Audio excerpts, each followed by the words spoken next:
Hi, this is a presentation on treatment modalities in OCD. In this presentation, I will talk about psychotherapy and somatic therapy.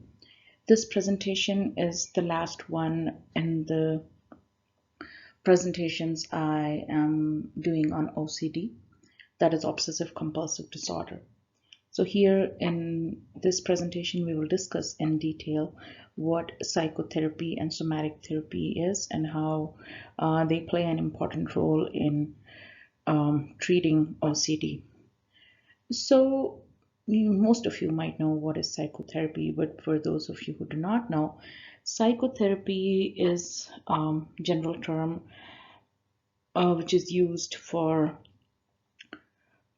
therapy where you talk with a psychiatrist, psychologist, or your mental health provider for treating mental illness. It is also called talk therapy.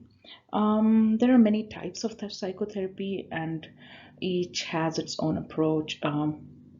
So the type of therapy which one chooses, or your psychologist or psychiatrist might choose, is based on your individual situation. In other words, you can also call it therapy. So it can be helpful in treating many kinds of disorders like anxiety disorders, um, mood disorders, addictions, eating disorders, schizophrenia, etc. And it can help you to deal with your conflicts, anxiety, cope with some of the major changes in your life, or cope with any kind of abuse which you have witnessed or experienced. It can also help you sleep better. So this is psychotherapy. And the second therapy we will be talking about is somatic therapy in treating OCD. Now, what is somatic therapy? So somatic therapy is a form of body-centered therapy. Like psychotherapy is the mind-centered therapy, and somatic therapy is the body-centered therapy that looks at the connection of mind and body and uses both psychotherapy and physical therapies for holistic healing. So sometimes we can use a combination of these two therapies in treating OCD, and somatic therapy is also helpful in stress, anxiety, depression, grief, addiction, like psychotherapy.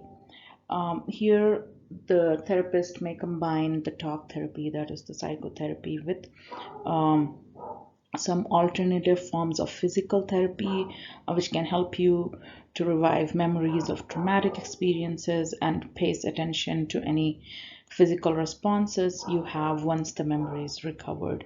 So many techniques are used in this. Some of the physical techniques which are used are deep breathing, relaxation exercises, meditation, etc. Let's first talk about psychotherapy. The effect of a psychodynamic approach in OCD is limited, whereas modern interventions like cognitive and behavioral therapy show promising results. So, you might have some idea about cognitive behavior therapy. So, the techniques which are used in cognitive behavior therapy, they are based on respondent or operant conditioning. Here, they try to influence your behavior based on these two learning theories which I told you earlier, and this does not only involve one a specific method, but it has a wide range of techniques that can be used to treat a person's psychological problem, and it can be also combined with cognitive psychotherapy like cognitive restructuring, positive reinforcement, habituation, desensitization, counter conditioning, and modeling, etc. So, behavior therapy is as effective as pharmacotherapy in OCD, which is very surprising, and some data indicate that the beneficial effects of behavioral therapy are longer lasting. So, like I was talking in my last presentation where we talked about the pharmacological management of OCD, we discussed that relapse was pretty common even after following the treatment regimen for sometimes maybe more than an year. Relapse used to happen, but here in behavioral therapy, the effects of the therapy are longer lasting. About two-thirds of patients with moderately severe rituals can be expected to improve substantially but not completely. So, a combination of behavioral therapy and pharmacotherapy may constitute the optimal treatment for OCD. Recently, two neuroimaging studies found that patients with OCD who are successfully treated with behavioral therapy show changes in the cerebral metabolism similar to those produced by successful treatment with SRIs. So, behavior therapy in OCD is very, very effective. So, behavioral therapy can be conducted in both inpatient and outpatient settings. The principal behavioral approaches in OCD are exposure for obsessions and response prevention for rituals, desensitization, thought stopping, flooding, implosion therapy, and aversion conditioning have been also used in patients with OCD. I will be making presentation on all these therapies. Please wait for that presentation and you can refer to that. In behavioral therapy, the patient must collaborate and perform assignments.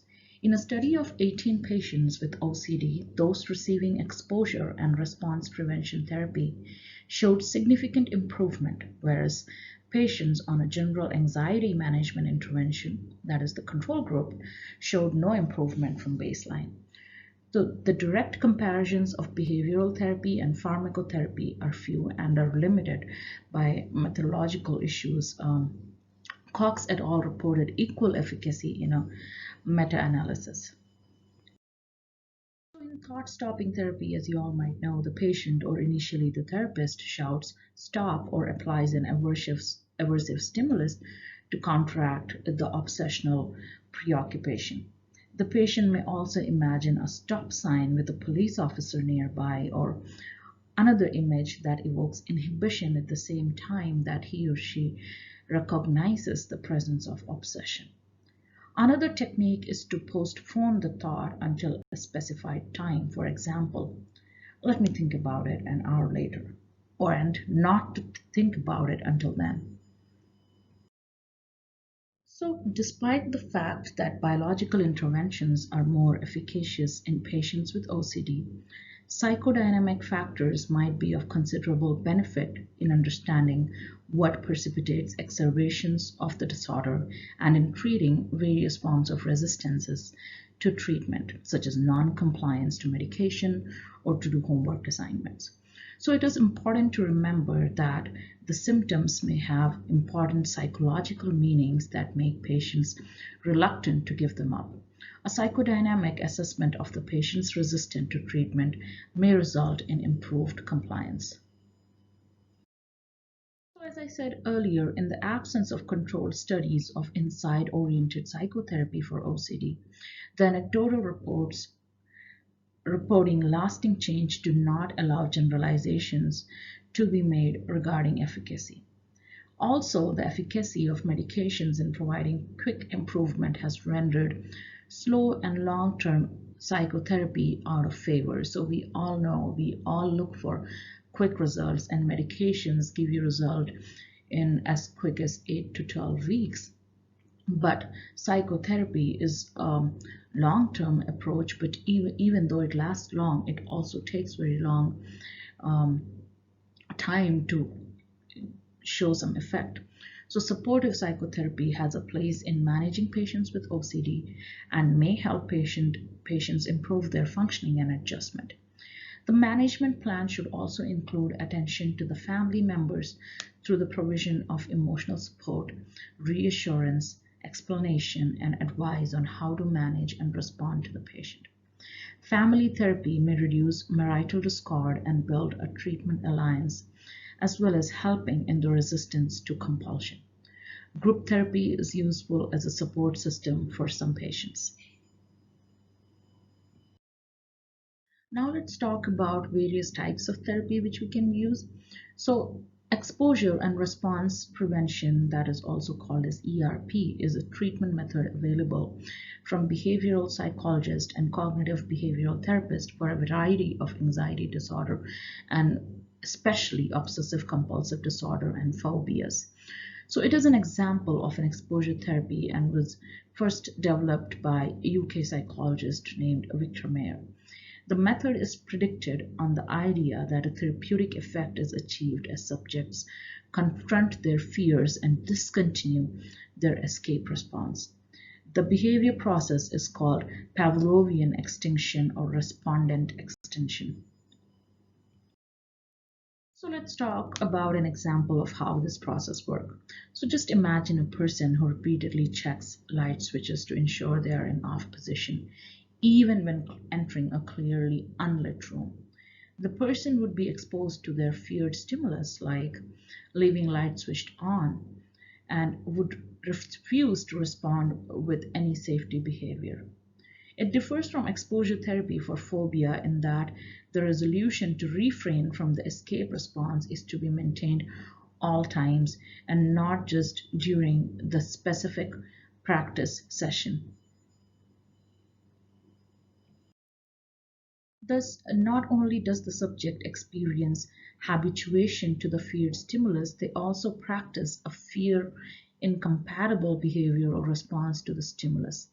While this type of therapy typically causes some short-term anxiety, this facilitates long-term reduction in obsessive and compulsive system. Recent results indicate that ERP can be carried out effectively with minimal face-to-face contact between the therapist and the subject, and it would be very helpful in the current time where everybody is experiencing lockdown and they cannot meet the therapist face-to-face. Now let's talk about the multifamily behavioral treatment. The multifamily behavioral treatment MFBD for obsessive compulsive disorder is similar to the other family psychoeducation programs, but also includes interventions specially aimed at reducing OCD symptoms and changing family communication patterns. This program usually includes 3 phases. The first of these 3 is assessment. So 2 assessment sessions are held with the patient and family, and it includes screening for the group, assessments, etc. Second step is family group sessions. So it includes 12 2-hour family group sessions. Sessions include 4 to 6 families, including patient and significant others. And session topics, sessions include much homework and self-monitoring. And the last one is psychoeducation about OCD. So teaching the family behavioral contracting, in vivo and imaginal exposure and response prevention, specific communication skills to minimize the family's involvement, and problem-solving training. So there are follow-up sessions, 6 monthly sessions also, which are very helpful. The next is group therapy, which is mainly helpful for the patient to have a support system. And here it's kind of similar to like Alcoholics Anonymous or Al-Anon, where the people suffering from OCD, they get together and they talk about their illness and how they are dealing with it. Next, there is Kundalini Yoga. The techniques of Kundalini Yoga have been proven to dramatically lower the scores on the Yale-Brown Obsessive Compulsive Scale. This particular scale is used in diagnosing OCD all around the world. So yoga techniques are shown to not only help long-term symptoms, but they also help us immediate treatment for many. The next is the combined therapy, which is the most effective of all these. This therapy is a combination of ERP and SRI. This therapy is proved to be more effective than ERP and SRI given individually at different times. talk about the somatic therapies for OCD. So now these are the physical therapies which are used in OCD. So the first one is TMS, which is the transcranial magnetic stimulation. TMS is a non-invasive method to cause a depolarization or hyperpolarizations in neurons of the brain. Now TMS has been becoming very popular recently because it is non-invasive. So TMS uses electromagnetic induction to induce weak electrical currents using a rapidly changing magnetic field. So this can cause activity in specific or general parts of the brain with very little discomfort, allowing for the study of brain's functioning and interconnections. So what happens in this therapy is an electromagnetic coil is held against the forehead and a short electromagnetic pulse is administered through the coil. The magnetic pulse easily passes through the skull and causes small electrical currents that stimulate nerve cells in the targeted brain region. And because this type of pulse generally does not reach further than 2 inches into the brain, scientists can select which part of brain will be affected and which will be not. The magnetic field is about as the same strength as of that of a MRI scan. The repetitive transcranial magnetic stimulation has been tested as a treatment tool for various neurological and psychiatric disorders, including migraine, stroke, Parkinson's disease, dystonia, tinnitus, and depression. And in depression, it is known that people sometimes choose TMS over ECT because it is less invasive.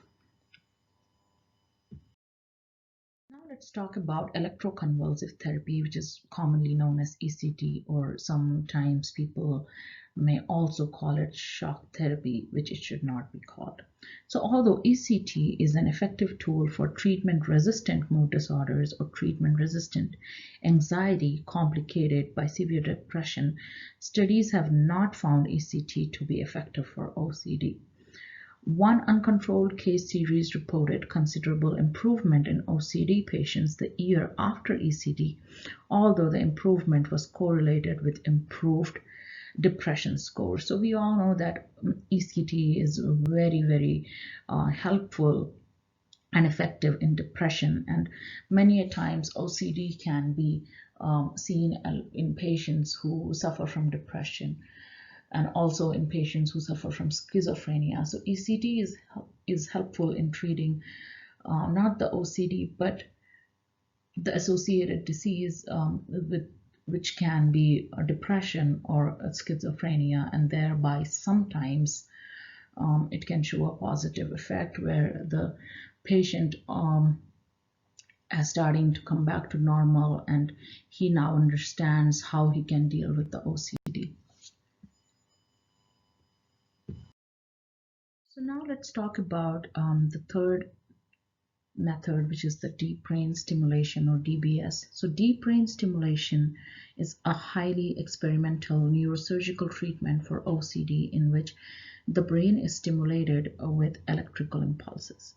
So electrical deep brain stimulation is a relatively new technique and is developed as a treatment for OCD through collaboration between some of the Belgian and Swedish researchers. The effects of electrical stimulation of the brain have been previously investigated during the stereotactic surgery for OCD before permanent lesions were made. However, the therapeutic use differs in that the electrodes are implanted within brain structures which are then stimulated via an external electrical source. Any lesions that result are not deliberate and are considered to be small relative to those made deliberately during the ablative process. So this is a much more invasive procedure.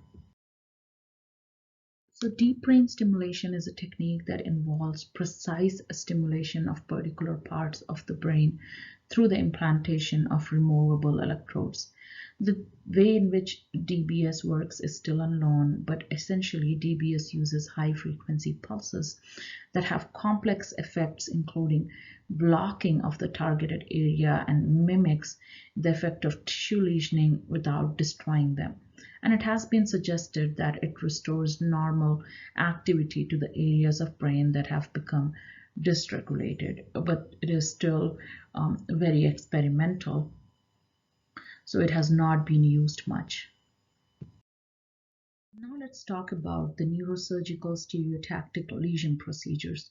So psychosurgery is a subset of neurosurgery, that is the surgery of brain, intended to modulate the performance of the brain and thus effect changes in cognition with the intent to treat or alleviate severe mental illness. So it was originally thought that by severing the nerves that give power to the ideas, you would achieve the desirable result of a loss of affect and an emotional flattening, which would diminish creativity and imagination. The idea being that those are human characteristics and that will be disturbed. So in modern neurosurgery, however, minimally invasive techniques like gamma knife irradiation and foremost deep brain stimulation have risen as novel tools for psychosurgery. So not really a real knife. The gamma knife is a machine that emits powerful, highly focused gamma radiation beams. This helps the doctor to target a specific area of the brain while sparing healthy surrounding tissue. So it's used to treat people with brain tumors, Parkinson's, and other neurological disorder. Now we are almost on the summary, or we are on the summary. So the treatment of OCD was characterized by pessimism until 20 years ago, when effective treatments using behavioral therapy and the serotonin reuptake inhibitors were developed. Although introduced for OCD in 1967, it was only in the 1980s that the double-blind studies confirmed the efficacy of clomipramine. This was followed by the introduction of the selective serotonin reuptake inhibitors, which also proved effective for OCD. The anti-obsessive activity of these drugs were found to be independent from the drug's antidepressant effect as established by their efficacy, both in depressed and non-depressed patients. Overall, serotonergic therapies have provided a better outlook for these patients and have increased our understanding of pathophysiology of OCD. So previously thought to be a rare and untreatable disorder, OCD is now recognized as a common disorder, and there's a good reason to expect that patients with OCD will benefit substantially from behavior therapy and potent SRIs. So many patients with OCD do not seek treatment and the disease tends to be chronic. There is a 10-year lag between the onset of symptoms and seeking of professional help due to feelings of embarrassment.